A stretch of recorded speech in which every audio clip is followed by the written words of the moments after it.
সবাইকে ওয়েলকাম আমাদের চ্যানেলে। আমি আবার একটা রেসিপি নিয়ে চলে এসেছি। আজকের রেসিপি হোয়াইট সস পাস্তা। চলো ঘরোয়াভাবে কি করে হোয়াইট সস পাস্তা বানানো যায় সেটা আমরা দেখে নিই। আমি পাস্তাগুলোকে সেদ্ধ করে তাতে তেল মাখিয়ে রেখে দিয়েছিলাম। এইবার কড়াতে সাদা তেল গরম করে তাতে আমি রসুন কুচি, পেঁয়াজ কুচি আর ক্যাপসিকাম কুচি দিয়ে ভালো করে ভেজে নিয়ে তাতে একটু কিছুটা বড় করে রাখা ক্যাপসিকামও অ্যাড করেছিলাম। তারপর তাতে নুন, গোলমরিচ আর একটু চিলি ফ্লেক্স দিয়ে আর আমি আলাদা করে যে চিকেনটা ভেজে রেখেছিলাম সেটাও অ্যাড করে ভালো করে মিশিয়ে নিয়ে এটা আমি সরিয়ে রেখেছিলাম। চলো এবার আমরা দেখে নিই হোয়াইট সসটা কিভাবে তৈরি করতে হবে।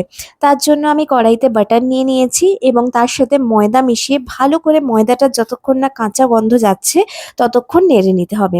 তারপর আমরা একটু একটু করে দুধ অ্যাড করব যাতে লাম্পস না হয়ে যায়।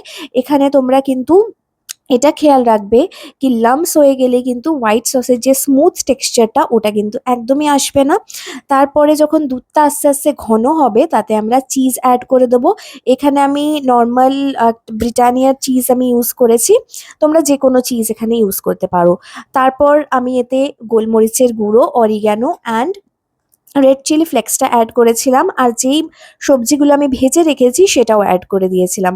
সবজিগুলোর সাথে সসটা ভালো করে নেড়ে দেন আমরা পাস্তাটা অ্যাড করেছি।